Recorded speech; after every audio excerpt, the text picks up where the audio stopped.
it's either a scam, it's either the numbers aren't real, guys aren't really making that. Yeah. Or you'd be like, oh, well, if I wanted to do that in my product, I could do that too if I worked, more hours, Totally. right?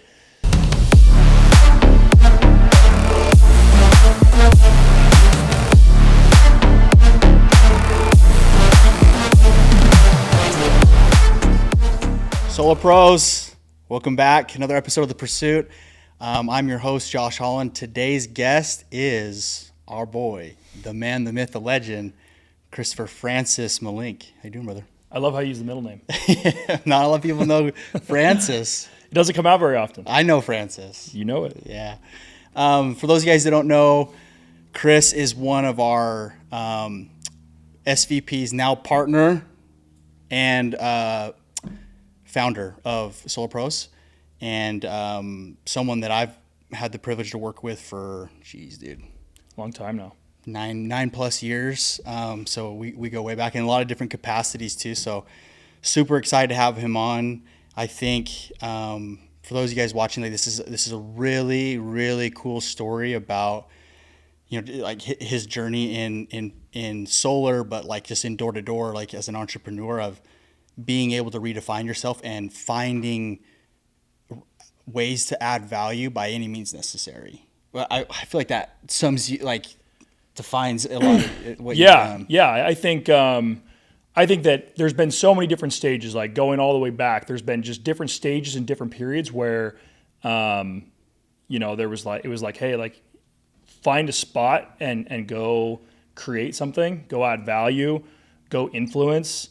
And that's been in so many different areas, like whether it was training, whether it was, being a top rep, whether it was like, hey, let's go start a new product line. Solar is starting to pop off. Let's go get involved in solar. Yeah. And so, I think I've had the opportunity over and over again to kind of insert myself where I felt like there was an opportunity to add value and to create and go do that. And so I think that's been awesome, man. That's like what's defined my last 12 or 14 years. Yeah. Dude, let's back into that, because you mentioned a couple, training, new product, top rep, author, we'll talk about that one. That's an inside joke between me and Chris, but it's actually a wonderful book we should talk about. But just all of those things, it's like, okay, what are we talking about exactly? So let's rewind the clock. little Francis out there at Boise State. Yep. Gets recruited to Vivant, right? Yep. So I got recruited in September of 2010. Let's go. So September of 2010, one of my best friends at the time, Eric Chatterton, who, if you don't follow Eric, go follow him. He's doing big things. But he hit me up and he's like, hey man, I got this opportunity. I'm going to go out and sell door to door, home security. I was going to Boise State at the time. I had always had this like desire, I feel like, that I really always wanted to be financially ahead. And so this was like tailor made for what I wanted to do early on, where it was like, hey man, like you can go out and you can make 25 or 30 grand in a 3-month period, which was more than, there was any other opportunity. I mean, any guys that listen to door-to-door podcasts, it's like, that's for me, that was the initial hook. Yeah. So started with Apex, and then it quickly transitioned to Vivant. And went out for my first official summer in 2011. So that was my first year. Jeez. So who recruited you to Vivant, though? It was Eric Chatterton. Eric recruited you to Vivant. Yep. Okay, so was he already doing it? Or? Yeah, so he had done it. His first summer was the summer of 2010. Okay. My first year was 2010, 2011. Gotcha. Okay. And if I remember right, that year wasn't like it wasn't like crazy great year your first year. Yeah, no, like I made money. Like I went out and I at the time was the most money I ever made. I made like $19,000, right? So even, for my standards at the time, being 20 years old, that was like a ton of money. Yeah. So, it was a tough summer. We moved several times, but like even going back to that first summer, there was a few moments that I look back now and that were things that I've carried with me for a long time. And so, but yeah, successful summer, crazy experiences, got the opportunity to go to Tony Robbins. Vivant invited Tony Robbins to their headquarters. And really like the interesting thing for pros or even for me is like, when I started, I kind of assumed that every door-to-door company basically looked like Vivant. like that they had the app, that they had these incredible speakers, that they had these incredible producers, these leaders that were just on another level. And that just wasn't the case. Like again, if you know nothing else, you just assume that's normal. Yeah, you standardize it. And so, but anyway, great first experience. Spent 2 years at Vivant, 2.5 years at Vivant, 2010, 2011, and then 2012. And then end of 2012, early 2013, I transitioned out of Vivant and over to a satellite company. Satellite, so D1, right? D1, yep. And there was, kind of where I came into the picture and got to know you. Like by the time I got to Dish One, Chris Melink was the GOAT, was the legend of the space. Like back-to-back top rep, and really like because you and Eric managed some offices in like Denver and the Dakotas, North Dakota, and then Denver. Yep. So started growing into more of a manager role, but like also like just known for this insane work ethic and like a pretty methodical system on consistent results. And that really does define you in a ton of ways, dude. Like you're one of, if not the most consistent person I know in so many ways. And I feel like it seems like that was, knowing your dad, makes a lot of sense. Military, like your dad was up every morning, getting after it, like very like every day it was predictable what he was going to do. It seems like you took a lot of that. Yeah. I think, going from Vivint to D1, like there was this period where I was always like a middle level producer, right? Where I would sell like, again, at Vivint, I made 20 grand. I installed 65 accounts my first year, 80 accounts my second year. And that was okay, right? For me, it was great, but it was okay in the scheme of things. And, when I came over to D1, I had the opportunity to spend time with two guys specifically that were just top producers. And they were like the number one and number two rep at the time. One was Dylan Davis, and the other one was Morgan Allen. And, I spent time with those guys and like really quickly realized that being a top guy, there wasn't that much of a difference between what I was doing. Like I think, and go listen again, like I said, more podcasts, but you'll realize like everybody kind of says the same stuff. Yeah. There's really similar, habits among both of them. It's just really that extra oomph that gets a guy from being like average to the next level. And so, that first year at D1, I took a lot of things I learned from those guys and capitalized on it and really like adopted this belief that like I could be something much bigger than what I was doing. And so a mindset shift there. Total mindset shift. Identity shift. Total identity shift, right? Like that was the biggest thing was, how I viewed myself and what I viewed my income potential to be and what I actually thought I could do. And so I went out that first year with D1 in 2014, was the top rep. At the time D1 had over 1,000 reps, so it was a big deal. Yeah. They were in major growth mode, and so that was a big deal. Went out, we managed the number 3 team. I was the top rep, and that was the first time I can really look back and say like there was a change there. There was a new identity developed. There was a transition from where I was to something new. And that has kind of been the theme over and over again. Yeah. Transition to the top. Let's go. So back-to-back top rep. Yep. 14, 15? 14 and 15. Yep. And then, you're managing, but you have such an influence on a production side. And then I never even asked you, like, what made you write? So I keep joking about this book, but it's actually a great book that Chris wrote on, the systems that he had in place to get consistent numbers, which we always gave to our guys. But what even got you to write that? Man, it's so funny. At the time, so 2015, there was always like this desire to do something. It's hard to put a label on it, but like there was a desire to have more influence on people that were outside of my network, right? So at the time, Eric and I were working together in Denver, and I had this desire to move back to Boise and live in Boise. I didn't want to be kind of nomadic, moving around. I had a serious girlfriend at the time, which is now my wife, and I had this urge that I wanted to go out and be able to put stuff together that would have an impact on more than just my group. And the only way to do that, short of starting my own company, was like, hey, I'm going to move into more of a corporate role at D1 at the time. And so, at this point, there wasn't anything like this yet. Like there wasn't like a strict training. Yeah, there was nothing. There was a bunch of individual offices, and we had this huge goal at D1 where we wanted to scale aggressively. And so, through having been top rep, I was like, hey, would there be a role to step into where, I can oversee training, build a department? D1 was adding more products. So it was like, hey, we're going to have multiple products. We need to have training systems in place. We need to have, a manual in place, just a whole system that we're going to use to train our people.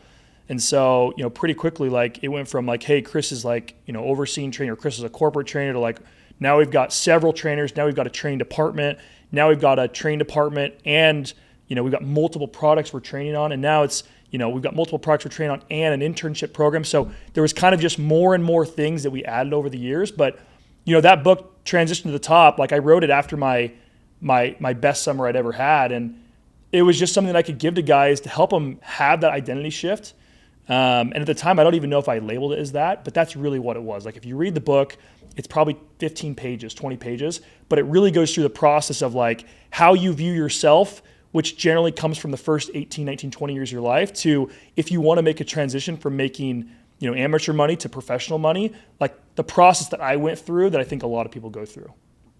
Phenomenal, dude. Yeah, I think it's just so funny. Like something I talk to a lot with guys that have been in the industry 10 plus years is, especially in your position as like, one of the founders, partners at Pros, running the biggest network in door to door right now, is, it just looks so easy. Like, oh, how'd that guy get there? It's like, dude, you don't know what that guy went through 10 years ago, 12 years ago, 13 years ago, that just has this compounding effect to today that I think that in an instant gratification world, it's hard for guys to wrap their heads around that. And, you hear Casey Boss say it all the time. It's like, dude, it's going to take a decade.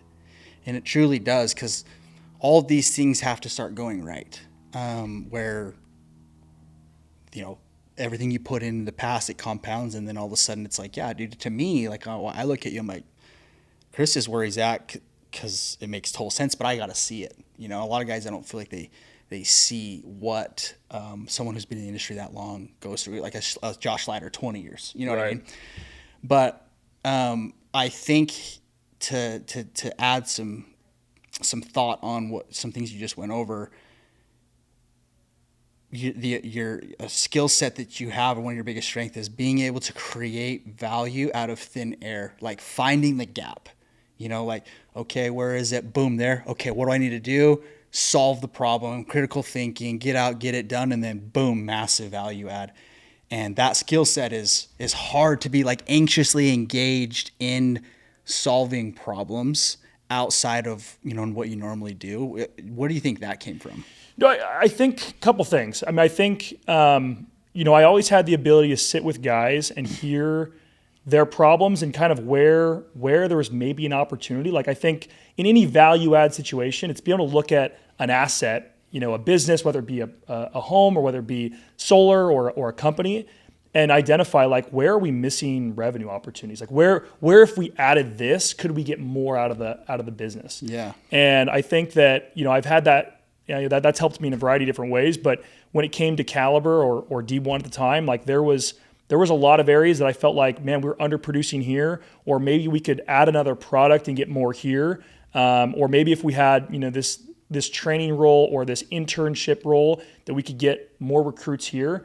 And so, that was something that I thought a lot about. Like I thought about the business dynamically all the time as though I was an owner of it. And I really wasn't an owner at D1. Well, that's that mindset, the identity shift, right? And you've talked about this all the time, is the people that I feel like are doing the best in pros don't ever view themselves as the position they're in. It's like, if you're a closer, you're like, I'm viewing myself as a manager, so I'm starting to act in that role.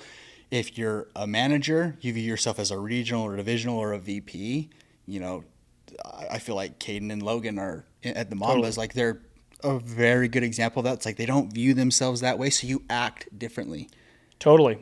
I, with that role that I had, I really had, 4 or 5 years of mentorship and the ability to watch decisions play out without having to pay the consequences of that. Right. Yeah. So I was in a role where, for 4 years or 3 years, I was the VP at training at Caliber.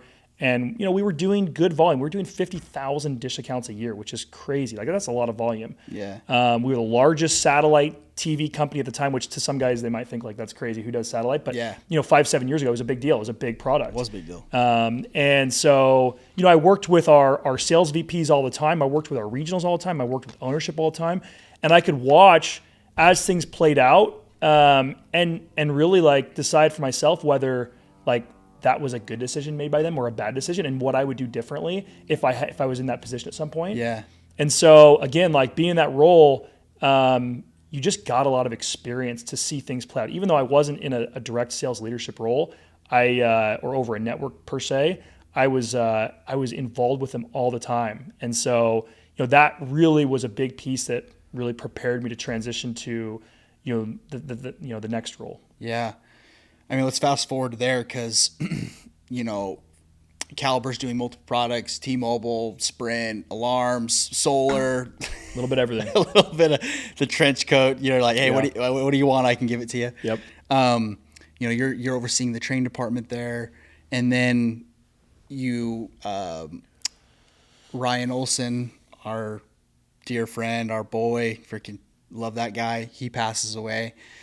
And, you kind of assume his spot as like over T-Mobile in 2021. And that's the same year that the tide has shifted and we're all seeing how well solar's going. Yeah. With Slider and those guys. And you do what you do. We saw the writing on the wall with, okay, we're probably just going to go all solar. And your instincts kick in and you're in a VP position, a corporate VP position, over products, and you see this new thing on the horizon, and you go back to ground zero of like, I'm just gonna go rip.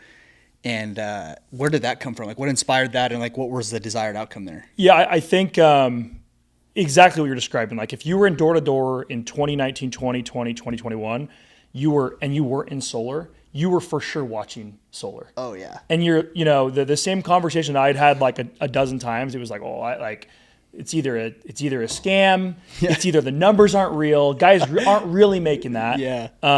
Or you'd be like, oh, well, if I wanted to do that in my product, I could do that too if I worked, more hours. Totally. Right.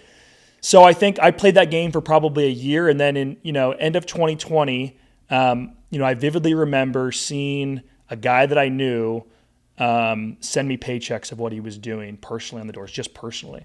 And I remember being like, dude, that is hard, that is unbelievable. And, going back to my days of being like top rep, I was like, I always carried this thing that there's nobody better on the doors than me. Like, there's guys that are probably better from a skill set, or maybe guys that are better like with one-liners or here and there. But like, I really felt like, and I even still feel like if I get down to it, I think I can beat anybody. So I was like, man, I have got to go out and figure this out because there's going to be a lot of value here. Like the tides are starting to shift. There's going to be an opportunity here. I'm going to go out and learn this thing. And so, I always tell our guys now, but like at the age of 30, 31, I hadn't been on the doors full time as a job since 2015. So it'd been 6 years since I'd been like a door-to-door rep. I'd worked all these different corporate roles within Caliber and had a corporate salary for a long time. And been an executive at the company. And when I was 31, I vividly remember being like, I'm literally going back on the doors full time. Like, love that, dude. Like, here we go. Like, I remember driving out the area and being like, it's just me, and you're like, can you do that still? Like, there's always that little bit of fear of like, and Kevin Wood always says it, right? Like, last year's home runs don't win this year's ball games. Yeah. It was like everything you did 6 years ago, like, do you still have it? And like, are you still relevant? And so in 2021, saw the opportunity, started going out on my own, completely by myself. If you talk to my wife, it was a crazy time because I would go out and knock and I would be out until 9 and doing appointments until 11 and come back and wake up the next morning and do it again while still fulfilling some of the roles I had at Caliber. And Kinda, yeah. At that point, I mean, it was like a light bulb. It's like, man, if we're doing this and we could be doing this, like, let's do this. And so I remember I called Chris with a T-Mobile question. He'd be like, just leave me on speaker. And he's like, yeah, so all we're going to do is redirect the payment you're already making into a loan. And I'm like, oh boy, here he goes. Dude, at that time, I knew it. I was like, you know, Josh is one of the best there is. He's not going to be doing what he's doing right now for that much longer. Like, I knew it the day that you came to Boise. I was like, he's never going to do T-Mobile again. Like, whatever problems he's dealing with right now, we're just going to not worry about those because the new problem is going to be how much solar can we sell. Yeah. So, yeah, that first year in 2021, you know, I went out and I installed 119 accounts myself. Amazing. And, you know, a big part of that was like, I've got to go learn this product because there's going to be opportunity coming. And I've got to have influence on people that, you know, that are going to be part of that.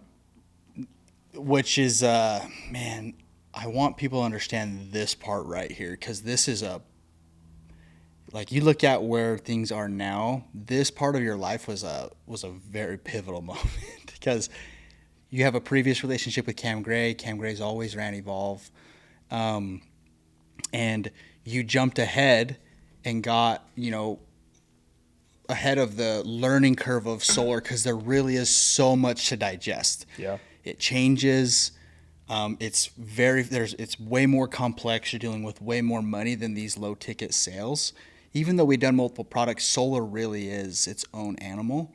And you jump ahead of that while these network guys are starting to transition, and you and Cam have this relationship. And there's a value need on his end of, dude, we need to make this transition, because he was transitioning all of his guys from satellite. None of them did any other products really, to solar, and to ensure that experience, you know, you were insanely valuable enough to like, hey dude, like I need, with all of your previous experience, everything else you've done, like let's partner, you know, that. And then what's fascinating about that, dude, is like that decision, you look at that today and it's like, for those of you guys that don't know, Evolve did, what do we do? 7,000 installs this year, 7,000 installs. And it's been solar since it was our first year, 22, 23, and 24. So in 3 years, that went from like 700 installs to like, like 2,200 to 7,000 installs. Damn. Talk us through that, because this is like, dude, this is, to me, it's like we're looking at you know, Tom Brady going to the Patriots, like just like how pivotal this moment was. Yeah, no, it's funny looking back. I think a bunch of things were at play. I think first off, I felt like for the first time, solar could be something that I felt like it had the financial opportunity, that it had way more legs than Dish had. So that, I think that was always one of my hesitations, was like with running a network at Dish, was like, can it really provide the money long-term to guys that want to make this a professional long-term opportunity? Or is it always going to be college age guys and they're going to phase out? So I think the maturity level of the product appealed to me a ton. It's like, man, we could really build something awesome. I think, so, you know, because of that, I was, you know, going back to what I was saying, like I was really interested in where will there be an opportunity to provide value? Like if I can go out and get in the field now and really figure this thing out, it might make sense at some point. It might open up new opportunities. And so obviously, you know, if you don't know Cam Gray, like it's crazy to me that people still in this industry don't know him. You know, he's been doing door to door, I think the same amount of time I have, but he's been probably one of the most consistent leaders in the entire space for as long as he has. Totally. I mean, he's got 12 years probably of like year over year growth, and, you know, quite a few years even before I joined. And so Cam and I had always had a really good relationship for probably 5 years prior to that, going back to when he first joined Caliber. And, you know, I think Cam, you know, probably saw that I was, you know, had a lot of value to add, obviously in solar, but also that we'd worked together on a lot of other projects that made like a partnership easy. Yeah. And I think, you know, Cam had been looking for a partner in years past and maybe just hadn't found the right person. And same thing, I worked with Eric, you know, 6 years earlier, and always had a good relationship. I've had a variety of partnerships over the years in different businesses. And so, you know, we sat down and he was like, hey, you know, all these guys know Dish, but they don't know solar. You know solar really well. Like, can we figure something out? And like we started in August or July of 2021. We were like, hey, we're going to do this thing. And, by September, we were running the first solar blitz in Boise, where it was like full speed. We got to teach these guys solar. They know dish, but they don't know solar. We got to teach these guys solar, and we're going to go all in on this thing. So I think at the time, like, I knew who Cam was, and I knew what he stood for, and I knew his value. And I think vice versa. I didn't have a network at the time, but I think Cam had seen what I'd done so consistently for a long time. He'd seen what I'd done on the sales side. And so, he trusted that we would be able to do something big together. And, that was kind of where things started. And again, at the time, we knew we would do well. I think it's grown much faster than we thought. But that was really where it started, was just simply like, hey, I think you can add value to me, and I think I can add value to you. I think something I want to highlight here is, and I just hear it all the time, and what's strange is that, this will make sense in a second, what I hear all the time is, I can't go backwards. A guy's at a spot in his career, things maybe aren't going the way that he wants to go, and he's looking for help, but he'll say, I'll sit down with guys and I'll be like, I just can't go backwards, Josh. Like, don't let me go backwards. And sometimes I'm like, man, define backwards. Because what I've seen is that the guys that have had the most explosive growth, or like radical growth, have been willing to go backwards, right? Whatever you want to call it, like going back to a role that they had before, that's propelled them way past that even faster than if they let themselves be like stubborn in a way, and let their ego of like, or fear of whatever, stand in the way of them being able to progress. I don't know if that makes sense. Like, I look at you, like being able to redefine yourself, go back to the doors as like a VP of the company to add value, and then it opened arguably one of the biggest opportunities probably of your life to this point. Yeah, I completely agree. I think at the time it was as simple as like, is the opportunity going to be better? Like, do I have more control over my schedule? Yes. Is the financial opportunity better? Yes. Can I add more influence to guys that I'm doing right now? Really like deep level influence versus kind of more spread thing. Like at the corporate level, a lot of what you're doing is like it's spread across a huge surface where it doesn't feel like you can go as deep with guys. And so it was like, man, like that first year, I even get like chills thinking about it, because it was me and Cam, and we were in the field selling, taking appointments, knocking, producing. And then even after that, when it started that summertime, it was me and frickin' Jared Mooney. Yeah. And, it was like, I haven't run an office in 6 years, but I've told a lot of guys how to do it. I better be able to be able to go do it. Yeah. So like some of my favorite times were that first summer with the Boise office, with the guys that were there, selling absolute crazy volume, and seeing new young guys, 19, 20-year-old guys, getting checks for 10, 15, 20 grand. Let's go. And just, I mean, like the vibes, the energy was at an all-time high. And so, for me, like, yeah, I didn't have the title of like VP anymore, but like I could care less, because what we were doing and the fun we were having, the energy we were building, the camaraderie we had was unparalleled to anything else. And everybody could just feel like, hey, this is going to be something big. Like, even though it was still at Caliber, even though pros hadn't started yet, it was like, yeah, we can do something big here. And so, yeah, I think, 31 years old, knocking doors. I remember still having slight anxiety of like, man, I might knock on one of my friends' doors. Like, what are they going to think? I've had this corporate executive role at a high level for a long time, and like, I'm going to come knocking on their door, and they're gonna be like, what happened? Like, what are you doing? So, do you need help? Or like, do you need help? Yeah, exactly. So, I remember that being an anxiety of mine, but that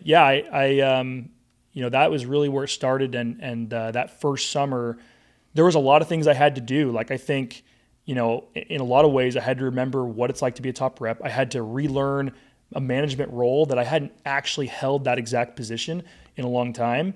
And then I had to build influence with Cam's network at the time. I hadn't had any involvement with those guys. I had involvement in previous, relationships, but not at that degree. And so it's like, I've got to go prove that, these guys can look at me as a leader the same way they look at Cam, and that there's not like this weird dynamic where some new guy has come in and that is now their boss. Yeah. And so there was a lot of things I had to do. And the best way I knew how was like, let's go lead by example. Let's get in the trenches. Let's not be afraid to get our hands dirty. Let's put these guys first. Let's go give them an experience they've never had before. And just be willing to do that myself. And that has made a big difference. I think even past that, like, okay, you and Cam partner, all of a sudden, pros starts. There's this, you guys have a great year before pros, transition all the guys over. And even that next year, I feel like as a leader, what you find is you have to continue to redefine yourself. Totally. Every year. There's not a year where it's like, what got us here isn't going to get us to where we want to go. We have to redefine ourselves, find new ways to add value at a high level.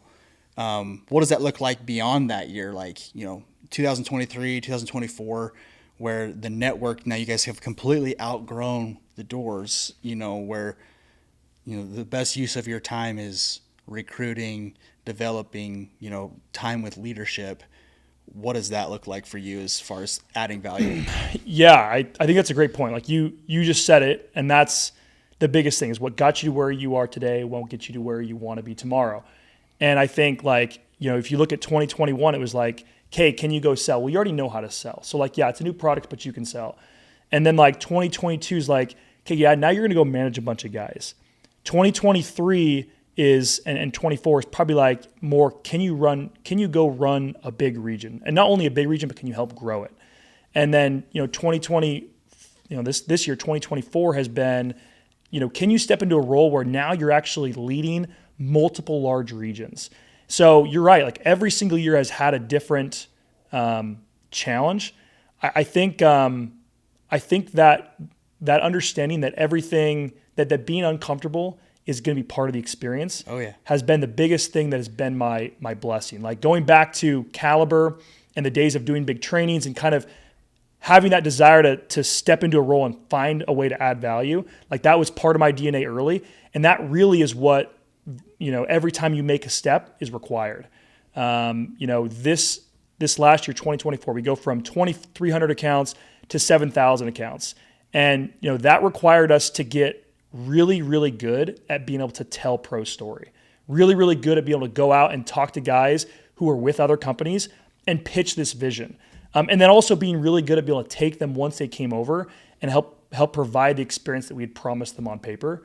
And so, that was a huge theme this year. I also think too, it was the ability to bring in multiple different personalities, whether that be the Josh Hollands of the world or the Matt Lentz of the world, or, all the different various guys that kind of fit into our business, and be able to work with all of them. Be able to identify, you talk about this a lot, is like really being able to identify, how do we talk with Matt Lent? And Matt's probably watching, he knows this. Like, how do we be able to work with Matt Lent versus how are we able to work with, Jared Mooney, or how are we able to work with AJ Duffy, right? Everybody has kind of a different love language. And so 2024 was, the year of kind of becoming a melting pot of talented leaders and be able to have that all kind of move in the same direction. Yeah.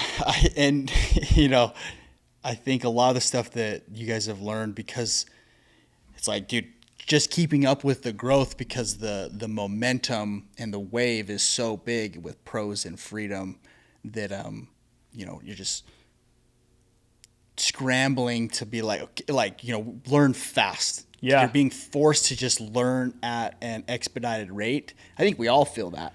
But Totally. For sure, you guys, and even Slider, I just can't imagine. It's like, dude, just the amount that you have to change month to month because of how much growth happens. Dude, you look at maybe quarter to quarter in pros or even Evolve, it's like, dude, the landscape just shifted. Everything we just thought is especially probably 24 for you guys. Totally. It was like, we're going to do 4,000, maybe. And it's like, well, that landscape changed totally real fast. Totally. And I think, it's a testament to Josh Slider as a leader, is like a lot of what we're doing is watching how does he respond to these things, right? And Slider, like he always focuses, one of his biggest assets, he just continues to focus on the opportunity, right? Which is like, what is our biggest strength? Let's continue to focus on that. And obviously along the way, there's going to be problems and challenges, But those things will generally work themselves out. Like, we want to spend time doing that, but let's continue to focus on what our biggest opportunities are. And I think that's what we've done in a big way, is like continuing to focus on what makes pros the best, which is our opportunity, the opportunity to come here and scale quickly, the opportunity to build an empire. But yeah, I mean, to your point, like, things change, every single month, every single year. And, I always, whenever things seem the craziest, I always go back to like that quote. I think it's a Mario Andretti quote where it's like, if things don't feel out of control, you're not going fast enough. and I feel like we've actually been forced to learn really quickly, because it's like things are going so quick. It's like we either figure it out or we fail, and we're not going to fail, so we'll figure it out. So that's kind of always in the back of the mindset, is like, as crazy as things are, we try to look back on all things that have gone really well, and just continuing to be students of the game and adapt, trying to find people that have done it at a high level and mimic kind of what's worked for them as fast as we possibly can. I think you said something there that I just love, is students of the game. Like, I think that the price tag that it takes to be an empire builder, which is what this whole thing's set up for, is that obsession with the game and how it's played. And the game is, how do we be the best leaders possible? Like, how do we truly serve and elevate? To me, that's the game. And you watch, some of the greats or things like that, and, not being above that. I think that's what made Vivant great, was the leadership just continued to grow themselves, because we're the chokehold of the business. And it feels like we have that spirit here, mainly because, guys like you guys are doing that and showing us the way. And I think that it's these, maybe up and comers that I think sometimes lose sight of, like, hey, that's the thing that I need to focus on, is literally doing the self-development, studying the game, where are my blind spots at, and just all this self-awareness stuff that we just get caught up in. Sell. Yeah. Yeah, I think, myself and you and these guys have been doing it for a while. I think that we've had the luxury of seeing, at least when we were at Caliber, like, we had the opportunity to watch from afar as some really good decisions were made and some really bad decisions were made. Yeah. And we were able to use that in a lot of ways as the training ground for pros. And I think that's what's made us so deadly, is the fact that, for myself, 8-9 years, I spent almost my entire 20s at at Caliber, and was able to pick up a ton of lessons from that. And it's like, these lessons are going to be really important at some point. I don't know when they're going to be important, but at some point, these lessons are going to be something that I use to help design this business to be maximum effectiveness. And I think, that goes to a lot of the points you're saying now, of whether it's the development piece, the way we structure the business, the way we hold standards, the expectations of our leaders, all those things are things that you've pulled from, 10, 12, 14 years in this business, of watching Caliber, which I think was a good company, not a great company, or my time at Vivant, which was a great company. And so, we're trying to pull all those things together, and that's really what defines pros, is that experience of not so much what worked, but what didn't work previously. I even think back to Slider, dude. Like, I what I love about pros is, we say things like, oh, we don't have sit on your ass overrides, or the willingness. The leader needs to be willing to do what's needed, and what that means is, what's the landscape of my business? What's needed? I will go and do that thing. If that means I need to set, then I set. That means I need to knock, then I knock. That means I need to recruit, then I recruit. And that style of leadership, I think, Slider did a great, embodied that great from the start. I remember him flying out to Idaho when I was still doing other products, and took me out on the doors to go sell solar. Because we were just bringing it into Caliber, and I watched him sell a deal in front of me in like 5 hours on the doors, and we knocked in Idaho in the winter. Yeah, like, he was willing to do that. Totally. You know what I mean? Like, I feel like, you embody that. A lot of our top leaders and these new guys, these up and comers, like, these guys that are going to do great things. Everyone embodies that spirit of, like, what's needed, I'll do it. And if I don't know how to do it, I'm going to go learn so I can master it. And that's like, if you were to ask me what the biggest shift was and things that we've had to do differently in 24 to help us grow, a lot of it is making sure to pass that mentality on to our top guys. Like our top leaders in Evolve, they are business owners. Like we give them as much as we possibly can financially. We give them as much as we possibly can from a permission standpoint to have the ability to run their business and not be a roadblock. Like one of the things I think regularly about is what are the things that I have within my role, whether it be, a budget, whether it be, relationships with other people within pros that can get things done, corporate, right? People at Corporate Freedom. What are the relationships and things that I have that I'm safeguarding that I need to let go of, right? And that's what I think. I don't want to be the middle guy here. Like you need to be the guy.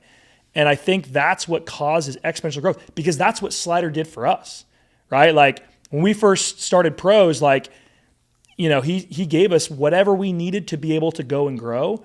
And that's what we're trying to do with our guys is like, I don't want to be the barrier to your growth. I don't want to be the guy that's giving you like, holding that power because it's an ego thing. Like I want you to grow. And if I want you to grow, I need to be able to give you everything you need to be able to do that.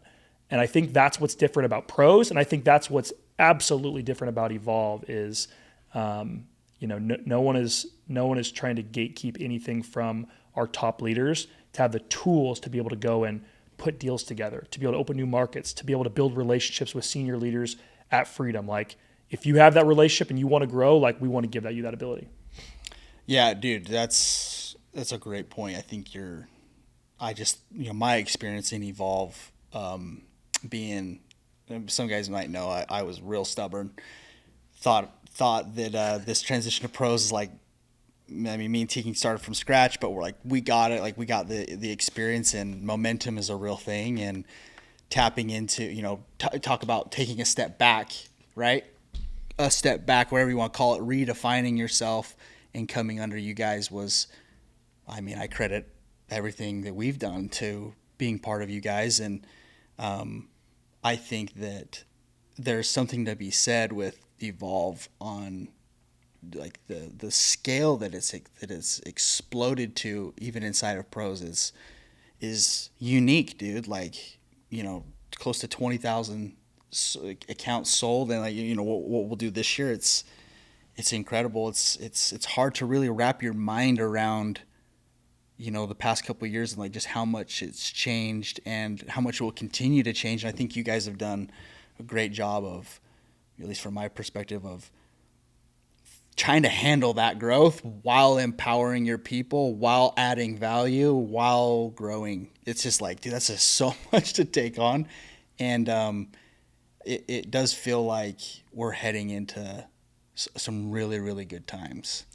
Yeah, there's no question. I think, I still think that we are just getting started right now. Yeah. This year in 24, we installed 7,000 accounts. Next year, this year, I should say 25, our goal is 16,000 installs. And, when you look at what Pros has done, we did 10,000 the first year. We did just shy of 24,000 or 25,000 this last year. I think that we just try to continue to mimic what Pros is doing, both from a leadership side and from, when you look at how they structure the business, the decisions they make, like we try not to reinvent the wheel. We try to just continue to imitate. And it seems like the results come. And so, I think, in return, I think that our best leaders within Evolve do a lot of the same stuff. They mimic what we do, how we spend money, what we incentivize, what we promote. And that puts pressure on us to continue to get better. Because, if they're imitating us like that, if we continue to do the right things, get better, develop ourselves first, their performance will only continue to get better as a result of that. And so that's where my head is a lot of times right now is like, where are we missing the boat? Where could we be doing more? And that's why, 2025 for us, one of the big themes is self-development. You've already been leading that train in a huge way for a year and a half now with a lot of things you're doing within Relentless, your region, or division, I should say. But like, that's where my head goes, is in order to take that next step, we we have to be thinking way differently. And that is the challenge in this business, is each one of our regions could be their own company, every one of them. That's crazy to think about. Our top regions, Relentless, which is you guys' division, and then obviously, Mamba's Evolution, those guys are probably like the 7th, 8th, 9th biggest solar companies in the US. And so it's like, we don't have people competing at our level. So we have to force ourselves to do even more work because we're in uncharted territories. And that's what I think is so exciting about this job is, and pros is like, you're not just competing with what's already been done, you're competing with what hasn't been done. And that's what makes it so tricky, because you're going to have to go, forge a trail that hasn't been forged before. And so there's a lot of work that has to be done there. What's interesting that I think about a lot is because the volume is so crazy, people assume perfection, assume that like everything is just dialed, right? Which in a lot of cases it is, but it's like at the end of the day, we're 2 years old, like realistically, and there's just so much more to go. I can't even believe that we're here in a lot of ways. It's like we've figured out a lot. The group is resilient, and I mean the good, like I was saying, like good times are coming, but man, like you just even look at how much pros has changed since the first year to the second year, now going into the third year. It's like and evolve, like just everything, everyone's moving, everyone's grinding. It's so contagious. Totally. It's a tough business. I mean, there's no question. And I think one of the things people say about pros is like, is there even space to grow? Like, that's one of the biggest things people say. Oh, like, I don't want to come to pros. I want to go somewhere else because there's more mobility. In fact, I heard somebody the other day say like, such and such freedom dealer is like pros. Pros is like little brother. Like, there's more space to grow there. And I couldn't disagree more. The framework here is going to continue to change. And the guys that are doing the right work and are really pushing themselves will continue to grow and elevate past other people. We've already seen it, right? Yeah. Like, without naming names, we've seen over the last 2 years, people move into roles and people move out of roles. Yeah. And that will continue to happen. Like, I think the thing that Slider has done such a good job of is, I hate saying like it, I try the best way to say this, but it is like the NFL in some ways, or pro basketball. Like, there are other people behind you growing. Yeah. And there are other people behind you who want that position. And, it's our job to continue to develop ourselves and get better and be able to pass on value to them, because there are no sit on the ass overrides here. No one is going to sit in a position and just be getting paid to get paid. The people who will continue to grow here are the people that want to be here and are obsessed. And I think that's what, the top guys share as a characteristic, is that obsession with, how can I get better, but how can I help make those around me get better? How can I help the business get better? And it's definitely contagious. Reminds me of that quote, ordinary people watch obsessed people change the world. Yeah. I love that. Dude, you made me think of, because in the Caliber days, we would recruit against Vivant a ton. And I remember like angling some of our recruiting stuff towards like, hey, come over here because we have lesser standards. Like, that was the pitch. Yeah. It was like, you could be a regional here. Yeah. It's like, like you have to do that to keep your pay or whatever. Yeah. It's like, oh, that's ridiculous. Like, you've earned it. Like, come over here where we have less of a standard. And to me, like, we talk about it all the time, dude, but it's like, you can't not, is they did so much right that the standard was elevated. And I think you're seeing that with pros. And like you said, there's pressure to continue to do your job, where that's what's needed to fulfill the vision that, Slider says it all the time, that we got to install 200,000 200,000 accounts. It's like, we're not going to get there by anyone getting complacent. So the incentive has to be to disincentivize complacency. Totally. And to continue to grow, right? And get out of your comfort zone. Yeah, my wheels get turning, dude. It's like, man, like it really, like, there's so many intricacies that are aligned, that are set up that are conducive for the results that are happening. Totally. I think, again, we are still just getting started, and, you will continue to see consolidation as Freedom gets better, as Pros continues to get better. Again, like you said, we're only 2 years into this. So some of the things that maybe have been weaknesses for us will continue to get stronger. And maybe those few things will continue to get smaller and smaller. Those weaknesses will get smaller and smaller. And we will continue to just be more and more deadly. Like the most important pieces here, which is the grittiness and the desire, the obsession of growth, and the pieces that maybe we need to clean up, whether it be a small issue with payroll here or, better systems here or better support for rep here, like those things will come, and they're a daily focus. But that piece that, you can't easily create, the obsession piece of it, is why we've gotten to where we've gotten at this point. And, it's today's MLK Day, and where's Slider? He's on a recruiting trip in, San Antonio.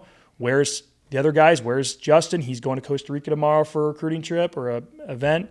We're going to California. Like everybody is full speed growing, and the gap is going to keep getting bigger. So, well, dude, to kind of wrap up with Christopher Francis Malink here. I want to recap on what I feel like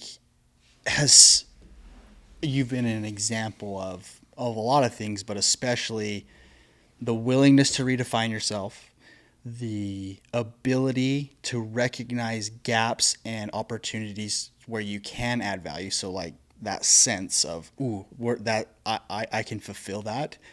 And just consistency. Those are really some of the main things that come to mind. You're a great entrepreneur on the, your financial side, like, the other things that you're up to just inside this space though, is like, that seems to be where you stand out.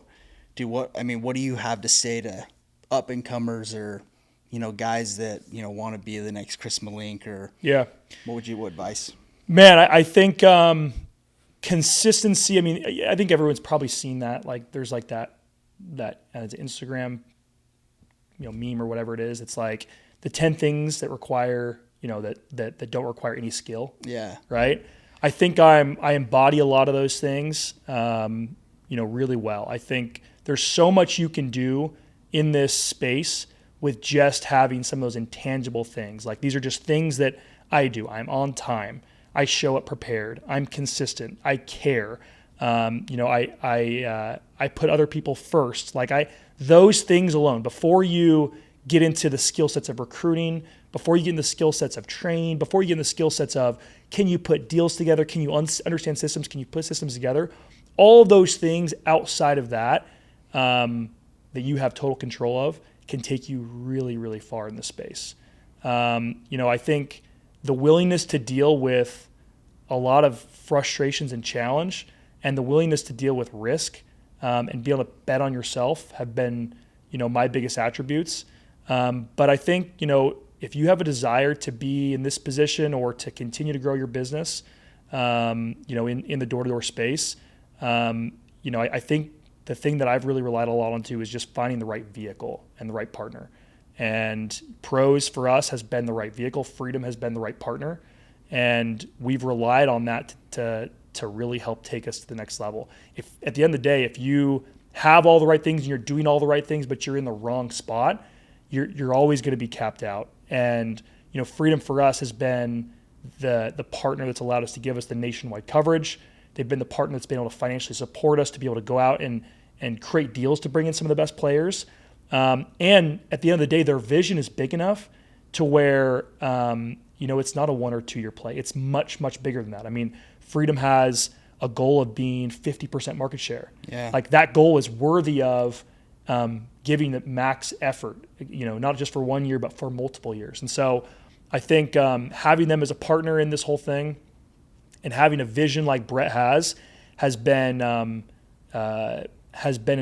big part of what has been, the last 3 years, and the willingness to do whatever it takes, because we do see that vision. We do see the potential, and the growth pattern that Pros has had is a testament to what can be done here. And so, obviously my advice is like, if you want to have the same growth track record, find an organization that has a vision that's big enough that is going to drive, not only you, but those ahead of you, to do whatever it takes to get there.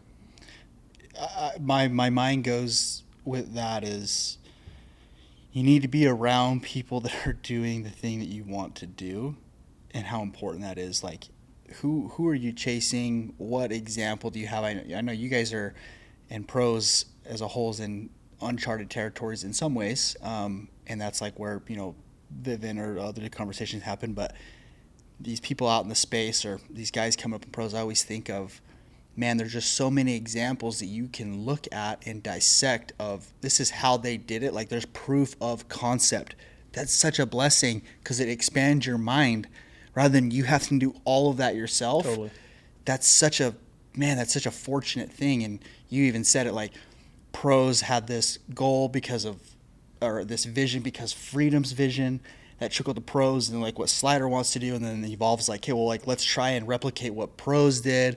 And then you have groups that are trying to replicate what Evolve did. And it's like, dude, we have a path. Like, that's so much of the battle. You know what I mean? Like, do you have some place that can support the growth that you actually want if you didn't have these limitations on it? Totally. And like, why are the standards to be a regional here so high? Again, it goes, like you said, it goes back to that goal. It's like, how are we ever going to hit the numbers that we're talking about if the standard to be a region was like 150 installs a year? It's never going to happen. Yeah, you can't. Right? And so that's what has made, this whole thing possible. And so, the standards here will continue to get bigger. I guarantee it. Yeah. Like, mark my words, you'll listen to this podcast a year or 2 years from now, and you'll be like, man, to be a regional pros today is 500 installs, 1,000 sales. 2 years from now, who knows what it could be? Yeah. And that's going to have to shift. And so I think, being able to continually evolve, right? Change yourself, change your identity, a willingness to do whatever it takes, and a commitment to a bigger picture. And then final thing I'd say is planting your feet, right? Being able to, once you find the right place, commit for the long term. And that's been kind of my game. I was at Vivant for 2.5 years. I was at Caliber for like 9 years. And then, I've been at pros. And so, I think that's a big piece. One last thing I want to ask you. What do you feel like some of, in just the pros timeline, have been your biggest mistakes, or like things you wish you would have handled differently or done differently? Biggest mistakes. Man, that's a great question. I think, I think there's a lot of things that come to mind. I mean, I can think of mistakes we're making right now. I think going back in 2023, which was kind of 2023, which was like our first year with pros, I think we spent a lot of time with the wrong people. I think, when you're first growing, like we had a few regions, probably 3 or 4 regions, and you're just so desperately wanting to add bodies. I think when that happens, it's natural to, number one, let the standards slide, and number two, spend time with the wrong people. And there's people I can think of right now where it's like we spun our wheels for a long time. I also think not delegating fast enough. We've talked about this before, even with people in regards to Relentless, but especially as you grow bigger and bigger and bigger, your time is diminished on what you can really do. And that's probably one of the hardest things about growth is, with the size we are right now, I can't always go as deep with guys as I want to. Yeah. And I have to count on leaders that we have to do those things. So a lot of times that means if a guy is going to me, like, I have to pass him to somebody else. And even though I have a deep relationship and he trusts me, it's hard to do that because they don't want to do that. And I don't want to do that either. But if I don't do that, if I don't force him to go to the person who he's working with on a daily basis, number one, it takes my time away to be doing other things. But number two, it handicaps his actual leader, who he should be going to. And so I think, for me, delegation is really hard. We've had to be much better about that as we've grown. So I would say it's probably the biggest thing, is not delegating fast enough. Now I think whenever I can, I do. And that, even though, you initially see a little bit of resistance and a setback, But then usually really quickly, we've talked about this a lot, once there's that setback, there's a huge step forward and things start moving faster. So not delegating fast enough has been a mistake we've made for sure. What's so fascinating to me is in this sport that we play, or this game, it's the same problem throughout at different levels, just in different ways. So like I think of the manager or the closer, and how they're, using their time. Like the manager's trying to take on so much, and he starts to get overwhelmed and spread so thin. He's trying to take appointments. He's trying to, he's trying to lead from the front. He's trying to run correlation. He's trying to assign appointments. He's trying to take care of the sitter. He's trying to train all this, and you just meet your bandwidth, and then it's a diminishing return on everyone. And that ability to recognize, empower, delegate is difficult. And like you can learn it once, and then you grow, and then now it's in a different way as a regional, and then it's a different way as a divisional, and then it's a different way as a VP or a partner. But it's the same concept, but it's just funny how totally you relearn the same lessons just in different circumstances. Like just because I learned it in this mindset of setting, closing, managing in the field, running a team, all of a sudden it's different later. It's like, no, it's the same thing. This is such a people business, and that you build so many close relationships that it's easy to be reactive, right? Like natural tendency in this job, because so much comes at you, it's oftentimes easier to be reactive than is proactive, because when you're proactive, you do generally initially notice a step back, like I said, while you're getting your systems in place, while those that you're depending on are getting organized, while they're learning, and then you notice a big step forward. And so I think that is that's a challenge for everybody in this space. And again, I know you've done an amazing job at it. Is setting up your business and the people that you spend the most time with, and making it intentionally that you're more proactive with how you operate. Yeah. And I think, again, that would be another mistake is when you're recruiting and when you're growing at the speed pros is, and when there's the focus on growth, it's easy to be reactive if you don't set your business up the right way. And because so many new people are coming in at all times, everybody wants to talk to, the VP. Everybody wants to talk to the guy that is the decision maker, right?